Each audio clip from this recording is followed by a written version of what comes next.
Well, good morning, Savannah, Georgia. Good morning. This is the vulnerable community.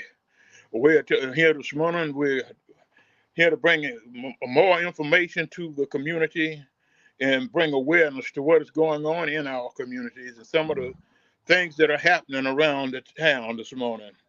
This morning, we have with us the man of the city of Savannah. We call him Mr. John Bush.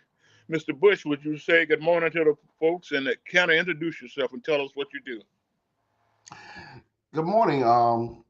From the Office of Neighborhood Safety and Engagement with the City of Savannah. I am currently serving in the city in the capacity of the Senior Program Coordinator for the office. Previously, the Director's position. We've expanded now to where we're going to be doing a lot more in the intervention world, which I'll be jumping into that space.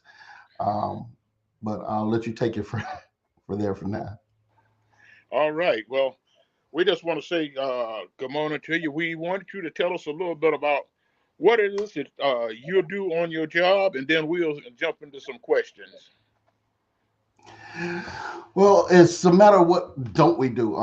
In our particular space, we deal with any measures of violence pertaining to our youth, and we want to stick to the things that actually are controllable that we can actually put a hands on. So we stick to things like group and gang and interpersonal violence. We stay away from things such as domestic violence, child abuse, elder abuse, sexual assaults, those type of things. But uh, in doing so, we employ four different strategy methods. One of which being um, uh, prevention, intervention, redirection, and long-term progression. So employing those four different departments, you might actually find those to mimic that you might see in the criminal justice system. So on one end, you have our police who serve in a prevention method. You have our district attorney's prosecutor's office who have the rights of intervention. And then you also have the court system doing redirection. And when all else fails, we still have long-term progression, which is picked up mostly by our corrections departments. So all those spaces occupy thousands of jobs within the city, within the state, within the county. But in our office, we have started out with just three, and we're expanding to seven positions now that we cover all four bases. And even largely, we don't wait for someone to be convicted. Convicted is dealt with those thousands, but those who have not been convicted, those who are just finding their way off track and have not actually gotten all the way off track, are where we specialize at. So we step in where others can't, where there has been no crime committed. Our policy is that we want to use information to, um, how do you say, use information to um,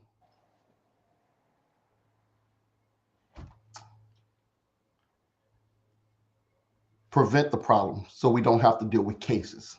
So a lot of times you find that law enforcement is our greatest gather of intel in the community, and they take all the intel and they stack it up so they can put a case on someone. We want to take that same intel, those same avenues of resources, and use those to prevent problems, so we don't even have to worry about them becoming cases. We don't want to wait until Pookie and JoJo actually shoot at each other.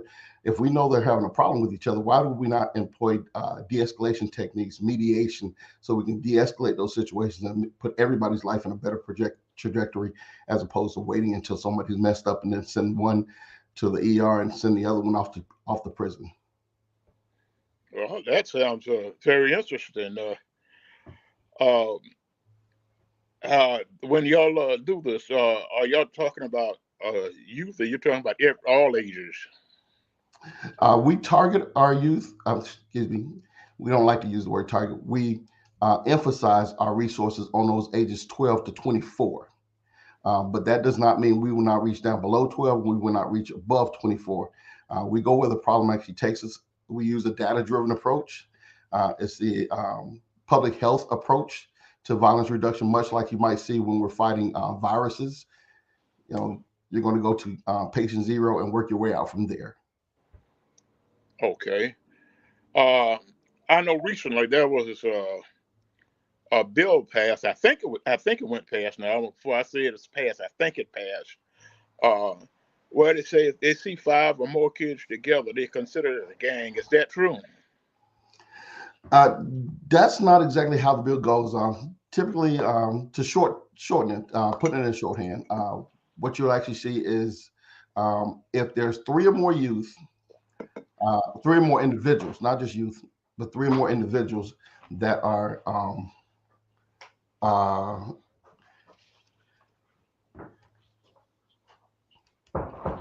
uh, excuse me, three or more youth that are involved in a organization uh, that we can put a name on, and they commit two or more crimes.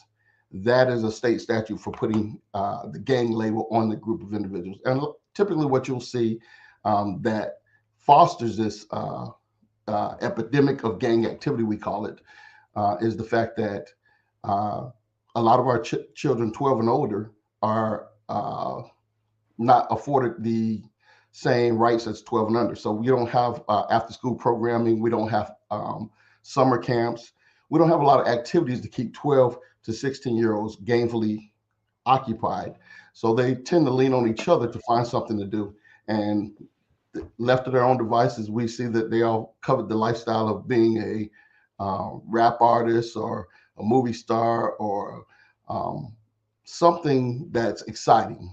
And that excitement leads them to form a little organization, a little group, a little clique, which we all have been part of. Every child in the world, every adult in the world has been part of some organization, whether it be formal or informal. And the thing is, without guidance, we're left to our own devices, and idle hands are the devil's workshop. So these kids left alone, unsupported, unsupervised, tend to do things that are out of order. And by out of order, we label them as criminal activities. And those criminal activities that they do with the name that they're having, there being two, three or more of them, we automatically can go ahead and put the label of gang on them. And I'll tell you, nationwide, there is a lot of federal funding to support anti-gang activities. So it's very easy to document this gang activity, so to say, and reach out for additional funding and such. So that's where you'll see the big push for it comes from, whether it be coming from one entity or another. It's a matter of, hey, what can I do to support our youth and where can I get the funding from? If I have to put these labels out here, that's what's going to bring the funding. That's what I'm going to have to do. All right. Well, if you're doing that, what can organizations do to help you? Well, let me rewind and play back. When I say I speak figuratively of individual entities, not myself. I don't choose to put that label out on any of our youth. I understand, as having been one of those youth, me personally, I did not identify myself as a gang member until I was 33 years old. Looking back on my childhood, I was able to say, by these standards, I was a gang leader. I didn't know that. I didn't choose that title for myself.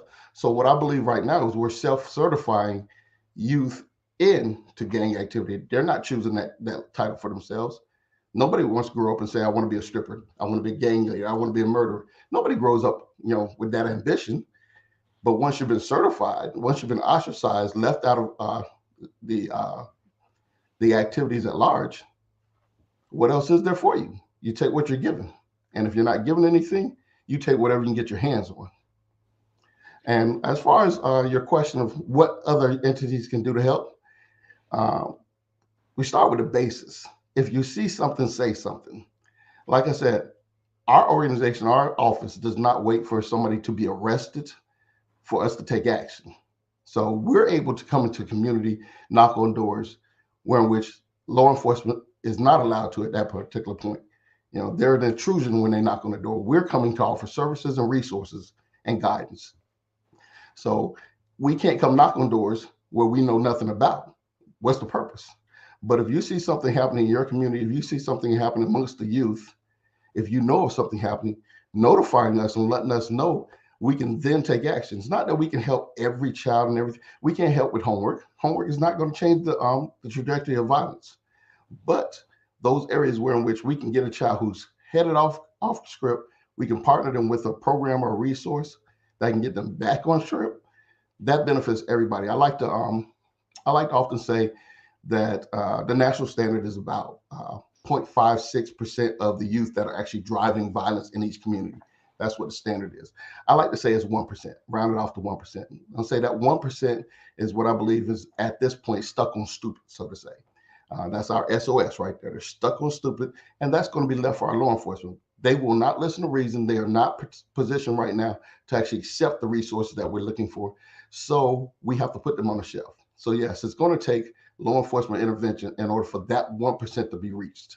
But that leaves that other 10% of our youth that are responding to this 1%.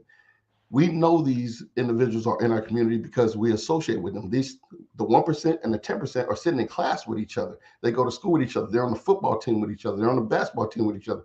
They go to the same rec centers. They go to the same public events.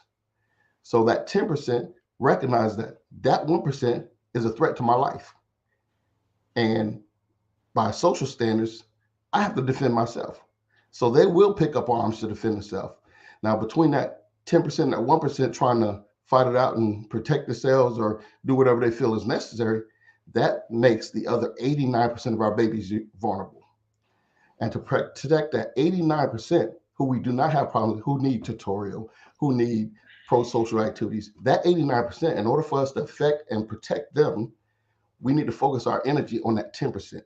So yes, some people might tell me that I'm not being fair as far as distribution of my resources.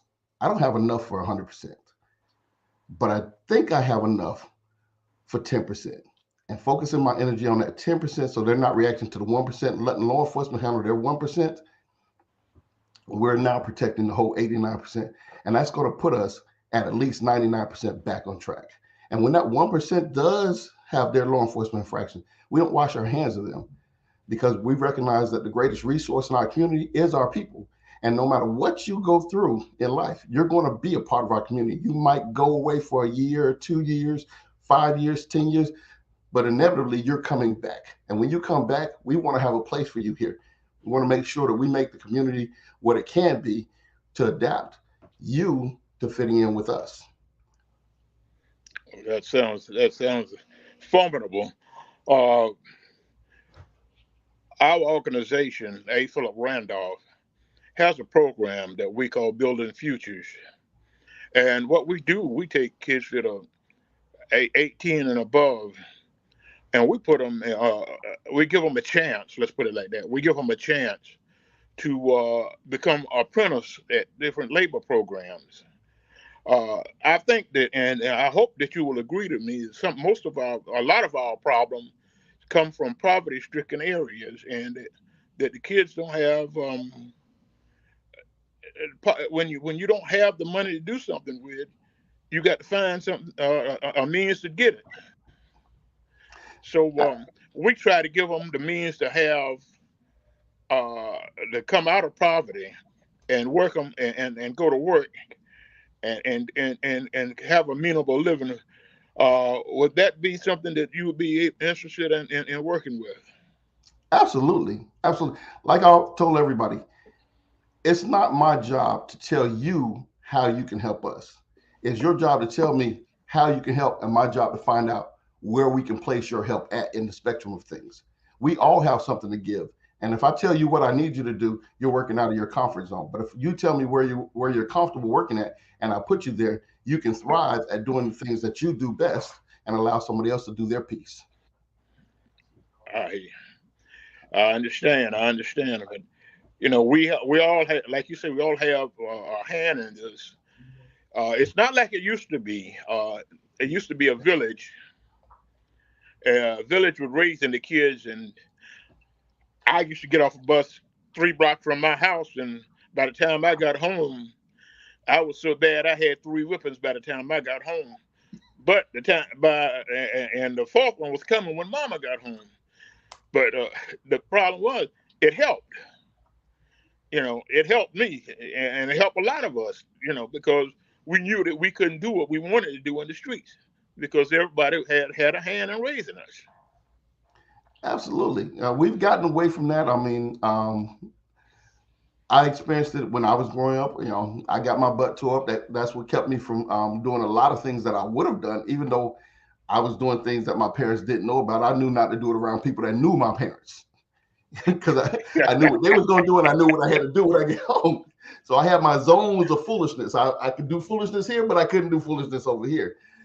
So I recognized that myself, but I also recognized I had classmates who were opposed to the idea of being punished, and they're like, when I grow up, I'm not going to make my children go to church. I'm not going to spank my children and things like that. And now these individuals have raised their children to now be the parents that we're seeing out here who were not spanked, who were not dealt with in any what we consider harsh fashion today. But I'd like to point out the idea that love is incomplete in the fashion that we dole it out today. When we think of agape love, when we talk about that total package of love, it is both nurturing and discipline. We've gravitated to a society where in which we only accept nurturing as love.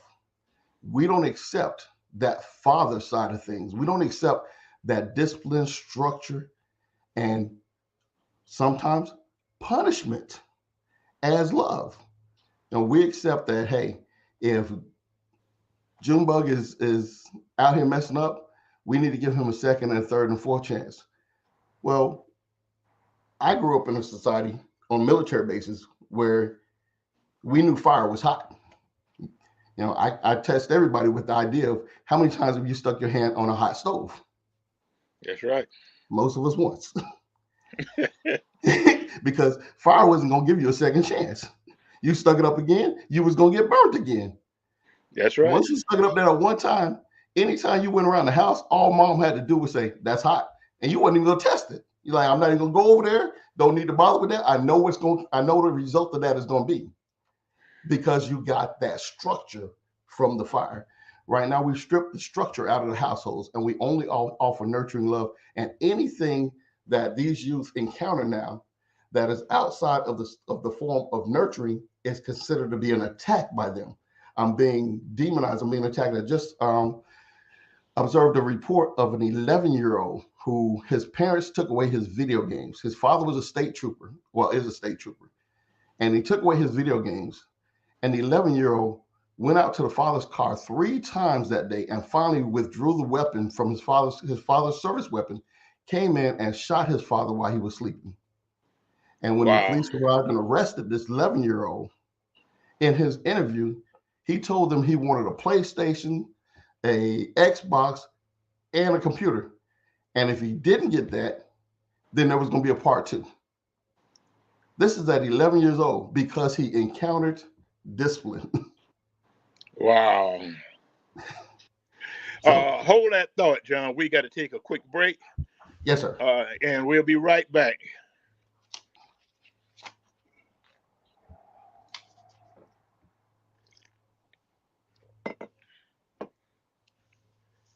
Well, I think Robert, well, he'll let me know. Yeah, but it's funny you said that. When I was coming up, we learned, like I said, we learned discipline. Yeah, we didn't have child abuse when I was coming up. That's child abuse.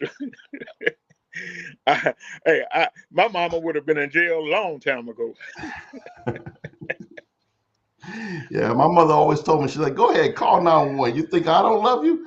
Wait till you get to that foster parent. But we didn't have 911 to call.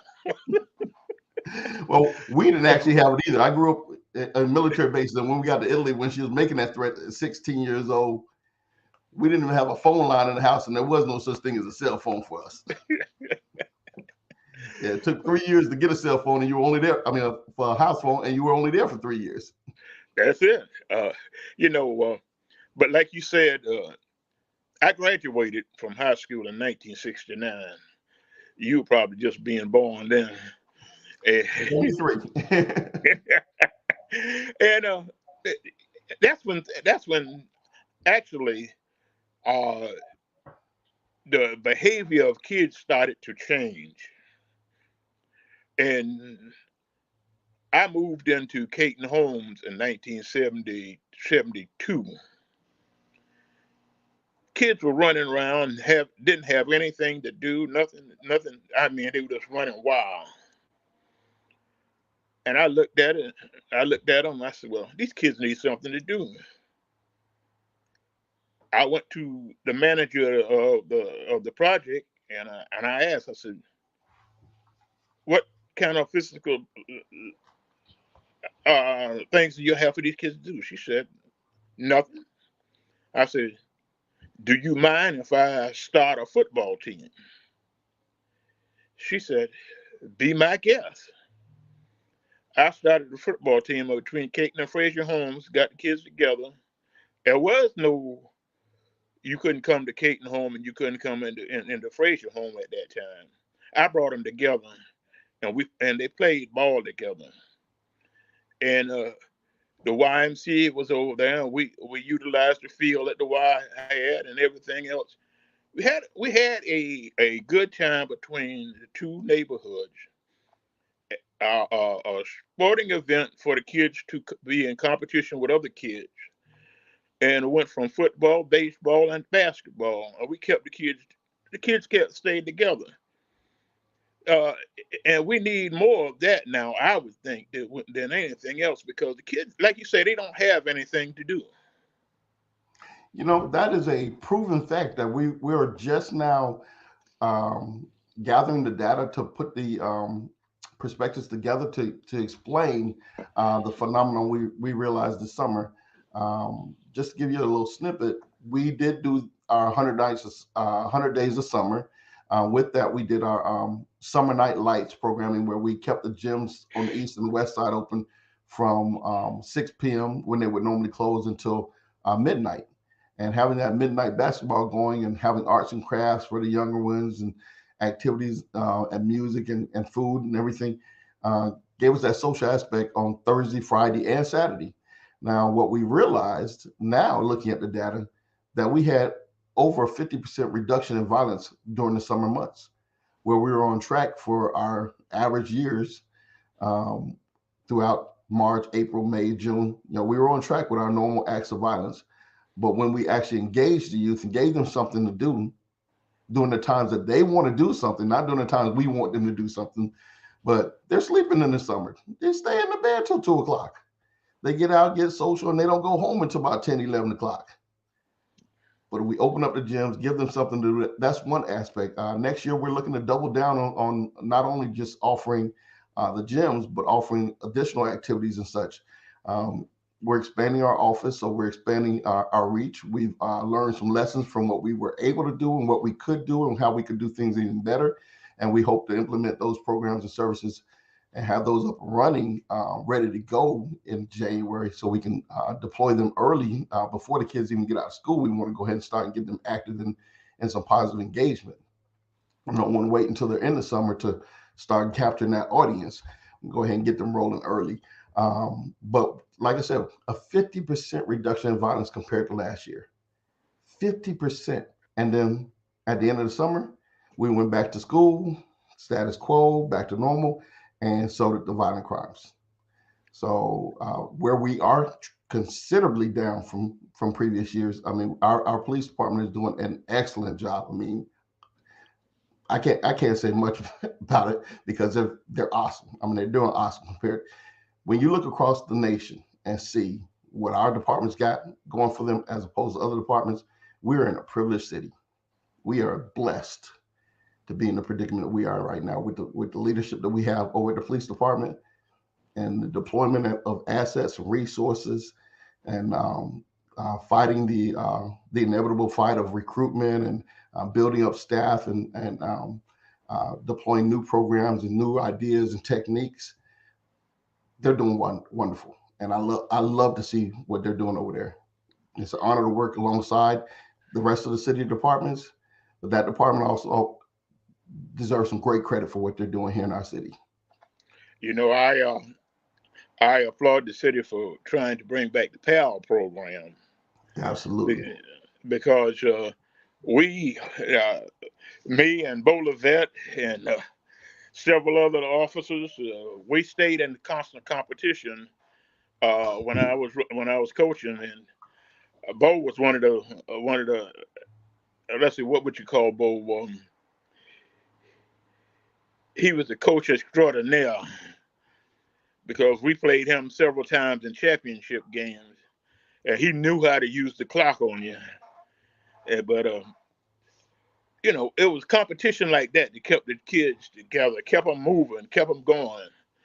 Uh, they would go. The one thing about the PAL league, they would go out there and they could go around the neighborhood and they find the best kids to play on their team, and we had to take the scrubs. And when you take the scrubs and beat the best, you're doing something. And then that gives the kids an incentive to keep going. But we have to do stuff like that in order to get these kids going. And back then, the city supplied most of the kids' equipment. Now they got to get everything done for themselves, and I think that caused a lot of the communities to quit doing the programs. Well, I have been privileged to be in meetings where in which we're actually leaning towards just what you're talking about. Um, we don't want finances to be a barrier to any child participating in anything that we have. I know with our sports programs, we are incrementally. We can't do it all at one time. We don't have the infinite budget to do it, but we're incrementally getting teams supplied with the uniforms and equipment necessary to maintain their teams year after year without the parents having to actually go out and buy those uniforms and equipment. Likewise, with our arts programs, we're also developing programs and scholarships and such to be able to utilize our cultural arts center for children of all backgrounds and economic statuses. We don't want to leave any child out. Of course, my department focuses on those most highly at risk, but it's not to say that that doesn't impact every child in Savannah. I'm glad to hear that because we have so many gifted children out here that are like you said, they're vulnerable, and they're part of this vulnerable community we're talking about. Uh, but they're gifted kids, and you just have to take time to sometimes pull it out of them. I know one kid that I used to deal with. Kid, he could draw like no other kid. He could, another I call him another Picasso. He could draw anything, but he was kind of drawn within himself, and you had to pull it out of him, and you just had to sit down and talk to him, and you find out. And I caught him doodling one day, and I said, "You do that?" Yeah. I said, "Well, how about doing this?" And he did this, and it just takes time sometimes to work with kids and find out what it is that they're good with. That's exactly what I was explaining earlier. Instead of trying to get each kid to do what we want them to do, which is what we actually see under the ages of 12, you'll see that you ask a child what they want to do, and typically a police officer, firefighter, nurse, doctor, lawyer, that typical.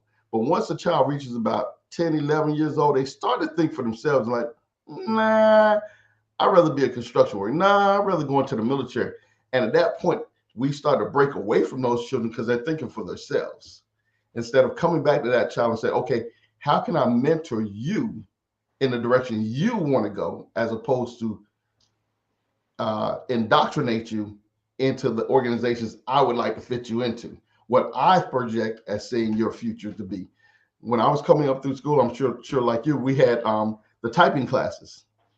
And we were told that if you didn't learn to type, you learned the home row and you learned the first row and the second row. You didn't learn that, you weren't doing nothing. And then I come along and we got the cell phone now. Now you got a keypad that you could just swipe. We got in trouble for using that one finger. Now That's one right. finger is standard. But these kids are able to do more with swiping than we can do with the regular keyboard. On top of the fact that, remember how spelling was important to us? That's right. We've already done a study now that shows that as long as the first letter and the last letter are there, you can make an entire sentence and understand the sentence without having any of the words spelled correctly. That AI. That AI.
All right, we're back.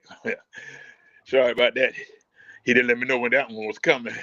Oh no, I saw it in the byline. I was coming along with the commercial. 1 minute. Yeah, but we you know, in our program, the kids, when the kids show us interest in building futures, we go into the high schools and we tell them what we got. We announce what we're trying to do, and then we take the kids on field trips and let them see the different apprentice programs that we have. Then they tell us, well, I want to try that. I want to be a welder. I want to be a heating and air conditioning man. I want to be an electrician. I want to be an operator. And then we turn around and we get them put into those different apprentice programs that they choose to be in, not that we want them to be in, because a person that has to make a living needs to make a living enjoying what it is that he wants to do. I enjoyed being a truck driver, and I did it for 32 years. But that was something that I like doing. And it amazes me that we are now charged to do what the school system used to do for us. I'll give you a perfect example of that honor roll student that we went to school with, the valedictorian and salutatorian that would be given all the scholarships to go off to college, and they would do well in college and come back and eventually rise to have their PhD and become the superintendent of the school systems. Right. And then they get in there and they recognize, hey, this is what did it for me. This is what I liked about it. And they employ programs and services that lead down that same path. And systematically, they generate the next valedictorian that turns into the next PhD, that turns into the next superintendent.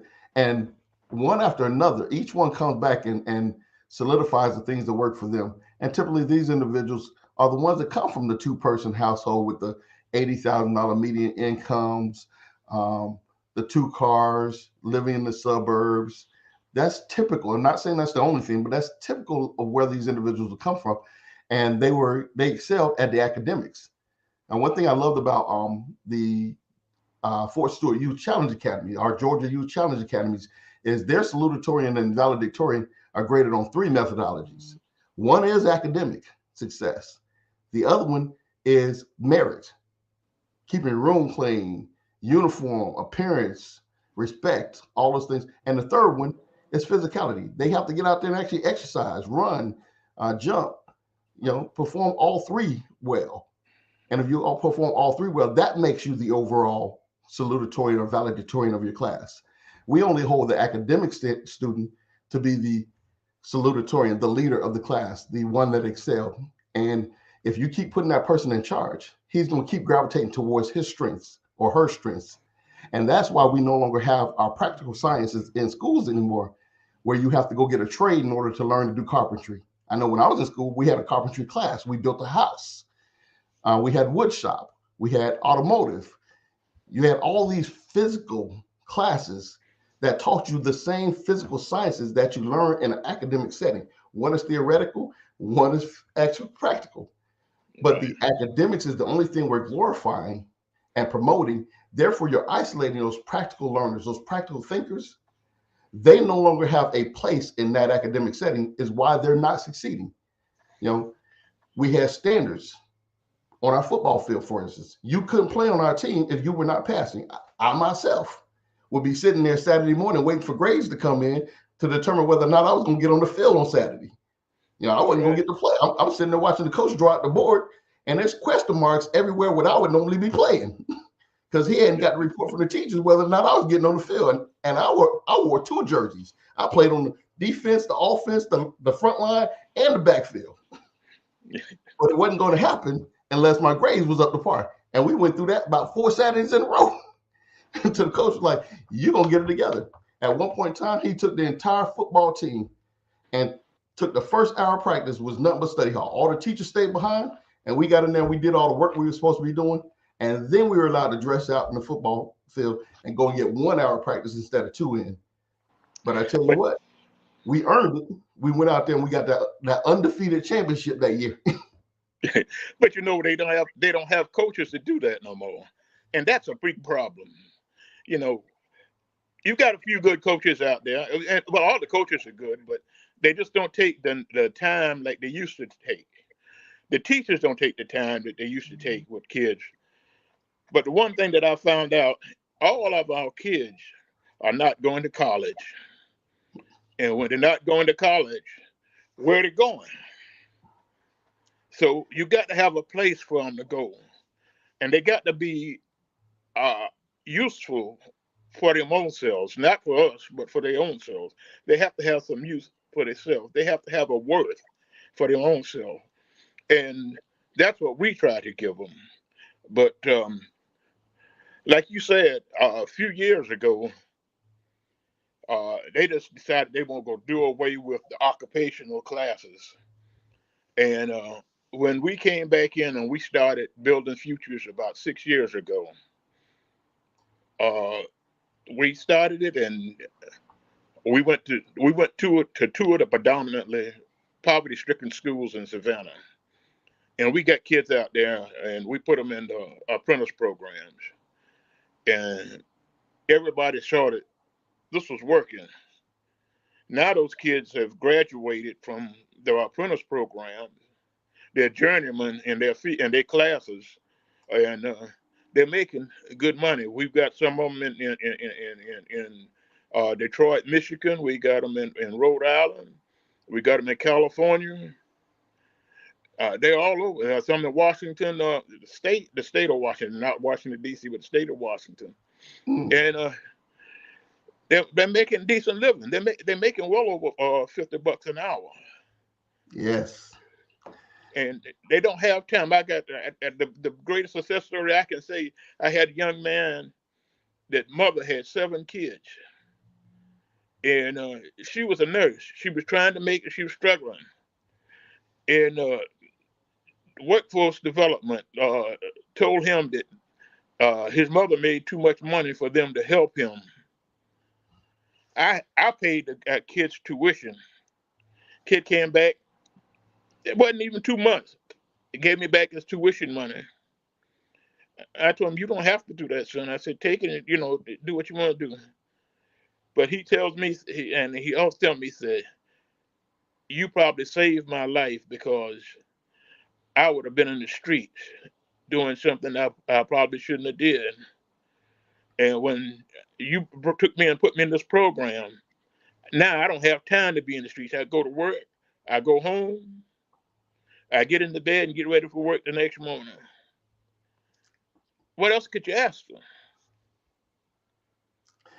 I tell you, that methodology is something that we're actually exploring with right now. We have our you know our evolution. We've had the Summer 500. We had the apprentice the apprenticeship program here in the city. We've had a lot of different summer hire programs. This year and last year, we've had our neighborhood improvement teams where we granted each neighborhood the opportunity to apply for funding to hire their own youth from their neighborhood to work in their neighborhood and do cleanup and things like that and beautify their neighborhood.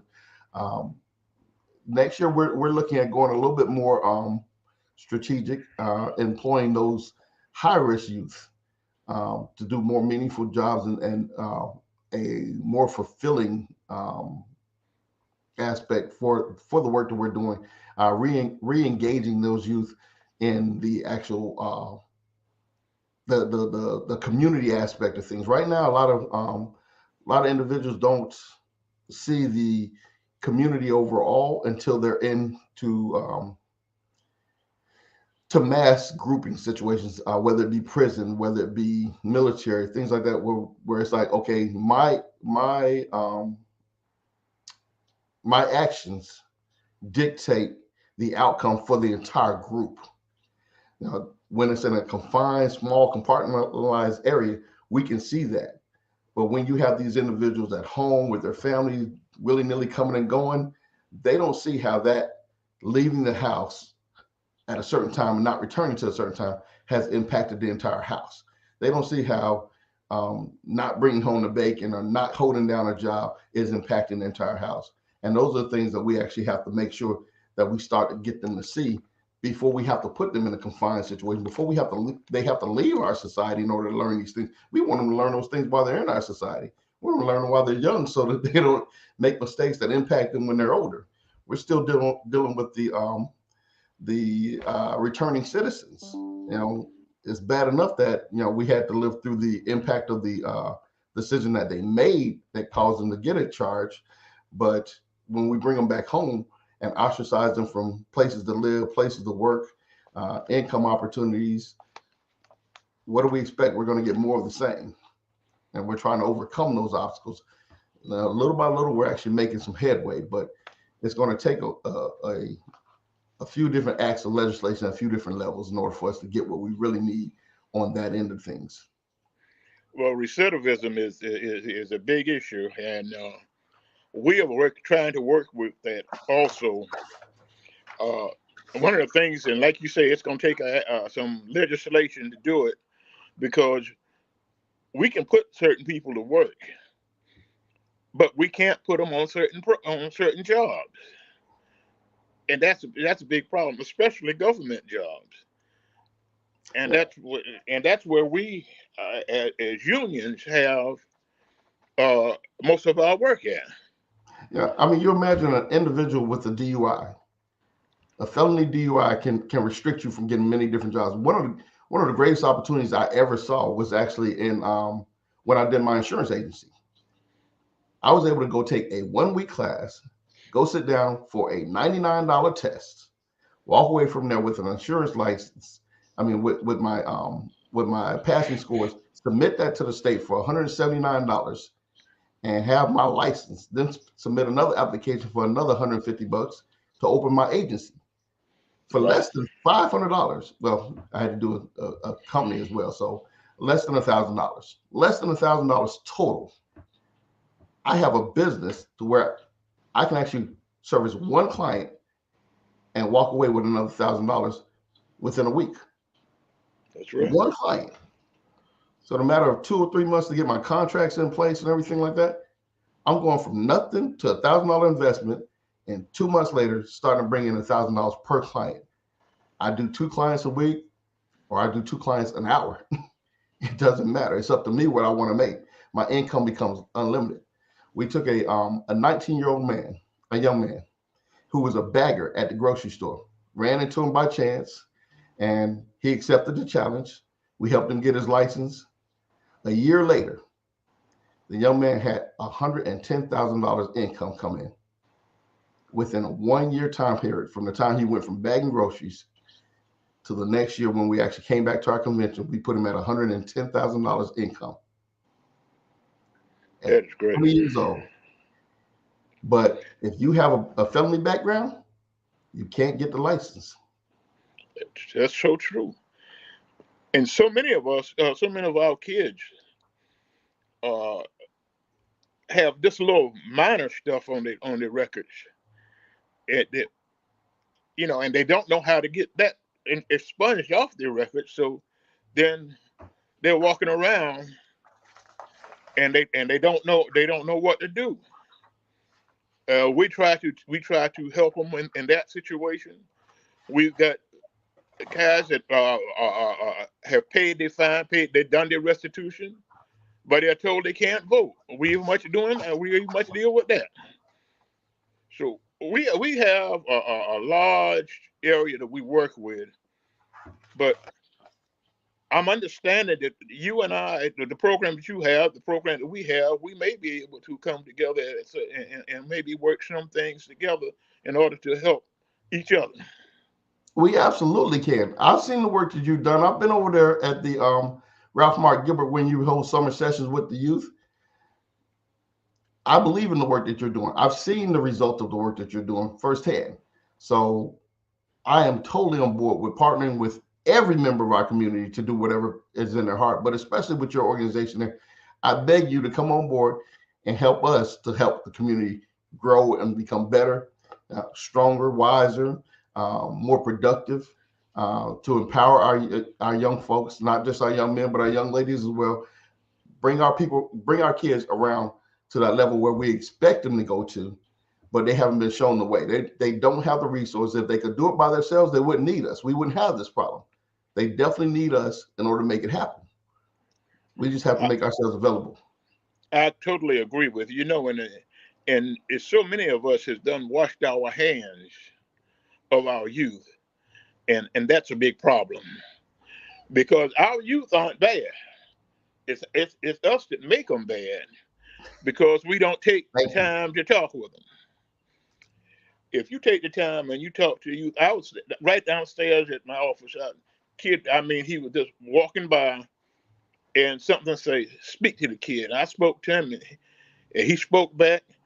We started a conversation. Come to find out, the kid was looking for a job. I said, "Come on upstairs, son. Let's have a conversation." We got upstairs, and I sent him out to one of the apprentice programs. He came back. He said, "I got it. I'm in the program." He said, "Thank you, sir." And he's working. He's making a decent living now. He's taking care of his family, and it's things like that that make the conversations worth it, and make your job worth doing because you don't see that every day. You know, it's different ways we measure the work that we're doing. Me personally, this is probably my third, fourth, no, fifth title. It's my fifth title in the work that I'm doing, and I had the pleasure and the discomfort of getting a phone call yesterday from one of my young men. He's 24 years old. I've had him since he was 15, but he calls me up and he's like, "Mr. Bush, I got something important to talk to you about." It's like, okay, all right. And, we've had some legal issues. So I'm like, okay, let's see which one this one is. And he hasn't been in trouble in probably about going on 5 years.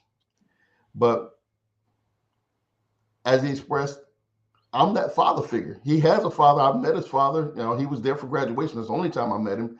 But he's like, "I need to tell you something." I'm like, "Okay, well, tell me what it is. I mean, did you do something? I mean, am I going to have to make some phone calls?" He said, "No, nothing like that." He said, "My girlfriend's pregnant and she's due next month." So, oh, Lord. So, that's going to change your life a little bit. You're going to have to step up and stand on your own two right now, 10 toes down. So we have that conversation. He said, "The real reason I'm calling you is because my child's going to need a godfather. Like, I want to know if you'll take that spot." Wow. Yeah. So to have that impact where these kids can actually look back and say, "Hey, that's the man that I know I want to have influence my child with the way Right. that he done for me." So those are the things that I look for as far as my waypoints. Now, granted, I don't tell all of them this, but that's my third godchild. And all of them have come through the programs where my youth have reached that back out to me. Well, don't. Hey, I tell you, keep on going. You got a few more to get to catch up with me. because I got You know, that's how I rate you being impactful. So I know you've been of great impact because you're out there gathering those second and third generations now. oh yeah, oh yeah, yeah. You Yeah, know, I it's always told people that my goal in life. Everybody's like, what do you want? What do you want your legacy to be? And I want, in my head, I want to see a father walking through the park with his child one day and telling them stories about the two of us. there You you know, go, there you that's go. the legacy I want to see. So as long as one day somebody looks up and can tell their child about how I impacted their life, I'm happy. I don't need nothing else. I don't need no buildings named after me, no statues, no scholarship money. Nah, just hey, did I impact a life? There you go. You know, we get too hung up with titles sometimes, and that'll get us. But John, I appreciate having you here with us today. I'm gonna give you 5 minutes to wrap up on your side, and then I'll wrap up on my side. Well, with my 5 minutes, I'm just going to tell you about the fact that on the 3rd of November, we will be hosting a summit here for our community partners. So it's invitation only, so don't even throw it out there. But just know that we are gathering all the forces. There's about 80 to 100 of us going to come together from the city manager down to what is it? Cultural arts on the city half, all the way out to our front porch partners, our probation officers, the what do you call it? Uh, Gateway Community Services, Coastal Georgia Indicators. All of us are going to come together and put our minds together and put together an idea of what do we have at the table already? What resources do we have at hand? And how we can best streamline those resources for the individuals we have in our community at need. Then we're going to turn around from that and actually point out the gaps that we have and figure out which one of those gaps we can come together with the partners we already have to fill those gaps. And those that we can't fill, that's where we're going to turn around and turn the city's focus towards building measures to fill those gaps. So that's what we're going after on the 3rd. Right now, we talked about what do you call it? Our justice impacted. Those are returning citizens. Between the mayor and Dr. Bryant, they're going to be putting up on a embracing our justice impacted neighbors summit on the 2nd floor of the Civic Center on the 18th from 8 to 12:30. Breakfast will be served, so it's going to have to be an RSVP situation. So look onto the city's website so you can find that conference. And we want to see all those that are trying to make a change in that area show up there. Your voice can't be heard unless you show up there. But also, every 2 weeks right now, you're going to have to chase it down. I don't have the flyer in front of me, but every 2 weeks right now, we did one, I believe, Monday or either this Tuesday. I think it was yesterday. We had our expungement clinics. So we're floating around right now, having our different expungement clinics in the community here to make sure that those individuals who have those elongated probations, you got a probation 5 to 15 years long, and you haven't done anything over the last 5 years, it's time to go ahead and get that off your record. We need to get you off the books and get you back to work. Right. In addition to that, those individuals who haven't done anything in a while, we need to go ahead and start taking measures towards clearing your record so we can get you into a higher pay category, get you in some better jobs. But as far as our office is going, we're now expanding. We're bringing on board 2 youth empowerment specialists, and our youth empowerment specialists is going to operate in the capacity of case managers. A lot of times we're encountering youth ages 12 to 24 years old throughout the community who have been involved in acts of violence, whether they've been the victim or the bystander or such. These individuals need services and support to get them out of a lifestyle that's leading them to be victimized, or even individuals associated with the assailant. Of course, the police are dealing with the assailants, but all those individuals involved need support and services. So we're going to knock on those doors and want to make sure those individuals get the services that they're so in need of, whether they believe it or not. So we're going to keep coming along with those. and see what we can do with those positions. We're also expanding to look for a new, more grant-focused individual to handle our grant writing and such like that. But that's pretty much the news on our end right now. Well, we appreciate that, all that. I would like to for you to give me some more information, send me some more information on the program on the 18th, and so I can be there if I can get there. And I'd like to take part in some of those, so that we can be a valuable organization in the neighborhood. Yes, Um, sir. I appreciate you coming on the show this morning. Looking forward to working with you, and we will be have you back on the show again at another time. So looking forward to being with you. We thank you, and John. And until we meet again, have a blessed day. Savannah, Georgia, y'all have a blessed one, and we will talk to y'all later next week. We will be right back here at 10 o'clock in the morning. Have a blessed day, everybody. Goodbye. So.